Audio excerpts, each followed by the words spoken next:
मैं गरिमा अग्रवाल आप सभी का वंदन करती हूँ, अभिनंदन करती हूँ। आज हम आपके लिए लाए हैं एक बहुत ही सुंदर राम कथा। भगवान श्री राम, लक्ष्मण और सीता जी पिता दशरथ जी की आज्ञा पालन करने के लिए वनवास चले। रास्ते में सारे तीर्थ, गंगा, जमुना, गोमती वगैरह में तर्पण किया। वन में फल फूल कंद मूल खाकर जीवन यापन करते रहे। अधिक मास की एकम को राम जी की आज्ञा से लक्ष्मण जी शीतल कंद मूल तोड़कर लाए और सीता जी के आगे रख दिए। सीता जी ने उनकी 4 पत्तल बनाई। लक्ष्मण जी पूछने लगे, माता जी आपने 4 पत्तल किस लिए बनाई है? माता जी बोली, 1 पत्तल राम जी की, 1 पत्तल लक्ष्मण जी की, 1 पत्तल गौ माता की और 1 पत्तल सीता जी की। राम और लक्ष्मण जी ने अपनी अपनी पत्तल उठा ली और एक गौ माता के आगे रख दी। सीता जी ने अपनी पत्तल नहीं उठाई और ना ही गौ माता ने। राम जी ने सीता जी से पूछा, आपने फलिहार क्यों नहीं किया? तब सीता जी ने कहा, मेरा तो राम कथा कहने का नियम है। राम कथा कहने से पहले मैं फलिहार नहीं करूंगी। तब राम जी ने कहा कि राम कथा मुझे सुनाओ। सीता जी बोली, आप तो हमारे पतिदेव हो, आपको राम कथा कैसे सुनाऊं? लक्ष्मण जी बोले, माता जी राम कथा तब आप मुझे सुनाओ।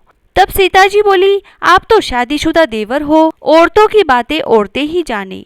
तब लक्ष्मण जी विचारने लगे कि वन में औरतें कहाँ से आएंगी। तब लक्ष्मण जी ने धरती पर माया नगरी बसा दी। उस नगरी में सभी चीजें जैसे महल, मालिया, बर्तन, कपड़ा, काम करने की सभी चीजें सोने की थी। उस नगरी का नाम सोने की नगरी रख दिया। इस सोने की नगरी में आदमी और औरतों दोनों को काफी गर्व था। कोई भी व्यक्ति गरीब नहीं था। राजा से लेकर रंक तक सभी गर्व में पागल थे। तब सीता जी उस नगरी में कुएं पर गई। वहां पनिहारियां पानी भरने आई। उनका मटका, झालर और हिंडनी तीनों सोने की थी। सीता जी कुएं पर बैठी औरतों से राम राम बोली, पर किसी भी औरत ने राम राम का जवाब नहीं दिया, क्योंकि वे तो सभी गर्व में डूबी हुई थी। थोड़ी देर बाद एक लड़की आई और सीता जी ने उससे भी राम राम किया और बोली, आप हमारी राम कथा सुन लो। तब लड़की ने कहा, आपकी राम कथा मैं नहीं सुन सकती, मैं तो अपने घर को जा रही हूँ। सीता जी बोली, मेरे राम लक्ष्मण भूखे हैं। लड़की बोली, कौन से राम लक्ष्मण, मैं तो घर जाती हूँ, मुझे तो मेरी माँ बुला रही है। इतना कहकर लड़की अपने घर को चली गई। सीता जी को गुस्सा आया। पूरी सोने की नगरी पीतल की हो गई। माँ ने पूछा, पूरा जेवर, मटका, हिंडनी सब खोटा कहाँ से कर लाई? लड़की ने कहा, मुझे तो पता नहीं, मैं तो जो पहनी हुई गई थी वही ले आई हूँ। पर कुएं पर एक सुंदर सी तपस्विनी बैठी हुई है। उसने कहा कि मेरी राम कथा सुनो, पर मैंने ना कर दी, जिससे उसने कुछ टोटका कर दिया हो तो मालूम नहीं। माँ बोली, जाओ उसकी राम कथा सुन आओ। वो तपस्विनी नहीं है, वो तो सीता जी है। वापस जाओ, अपने घर में रिद्धि सिद्धि हो जाएगी। अपनी तो पूरी नगरी ही पीतल की हो गई। लड़की बोली, मैं वापस नहीं जाती।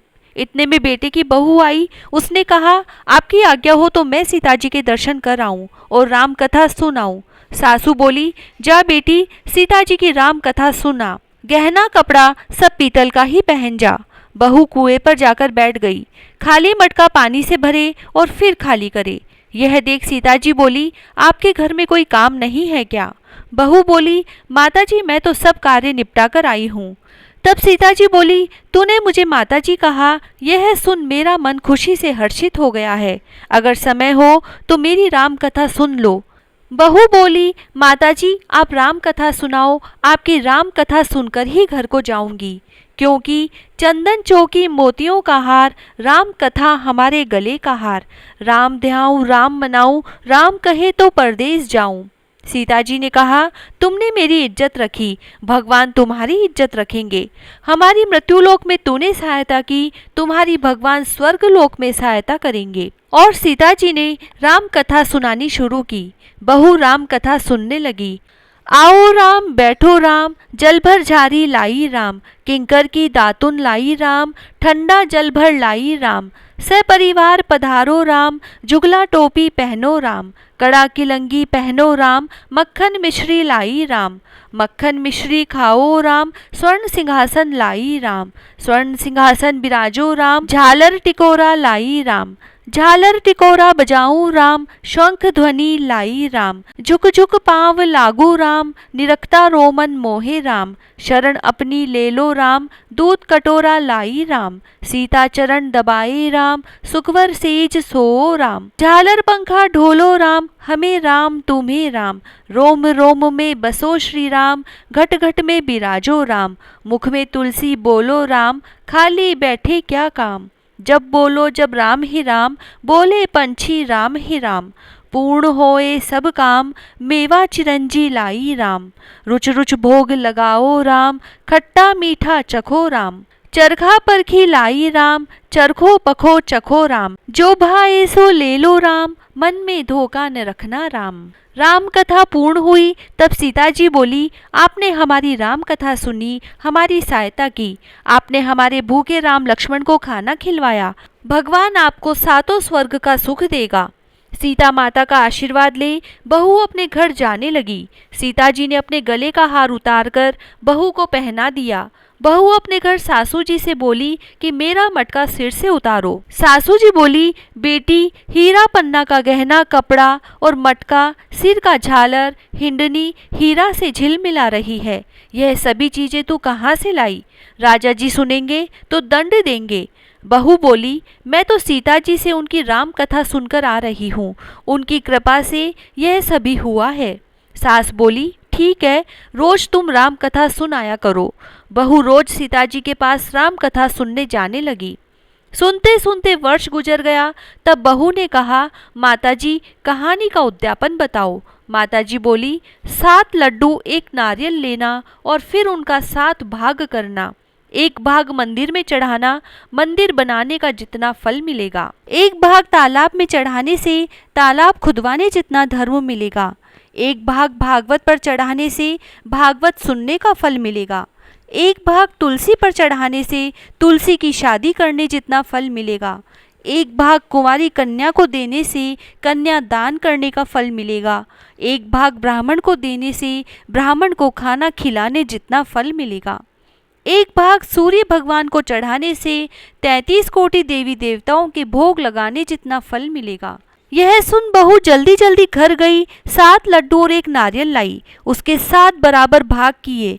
1 भाग मंदिर में, 1 भाग तालाब में, 1 भाग भागवत में, 1 तुलसी में, 1 कन्या को, 1 ब्राह्मण को, 1 सूर्य भगवान को चढ़ाया। सूर्य भगवान को चढ़ाने से 33 कोटि देवी देवताओं ने भोग लगा लिया। अब बहू फिर सीता जी के पास आई और बोली कि माताजी मैंने सब उद्यापन कर दिया। तब सीता जी बोली, अच्छा बहू अब बैठ जाओ, 7 दिनों बाद बैकुंठ धाम से एक विमान आएगा। और 7 दिनों के बाद ही बैकुंठ धाम से विमान रिमझिम रिमझिम करता आया।